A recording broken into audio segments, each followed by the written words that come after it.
جناب خدای نکرده دوره دوم جنگ قرار آغاز بشه. اگه جنگ بشه شما داوطلبانه برای مملکت میرید جلو؟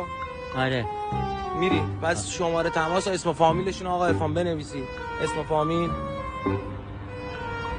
اسم و فامیل بیشتر فکر کنید. چرا برای مملکت مون به حاج احمد بگو. پس اسم و فامیل. احمد برای مملکتمون برای الان اعزامتون میکنیم. احمد الان آمادگی دارین دیگه اعزامتون میخوایم میکنیم. کی همین الان. نه الان خب ما با الان بریم. کد ملی نه بابا ما الان آمادگی نداریم که بریم. شما گفتیم ما میریم جلو. آمادگی نداره. صبر کن مخشو بزنیم.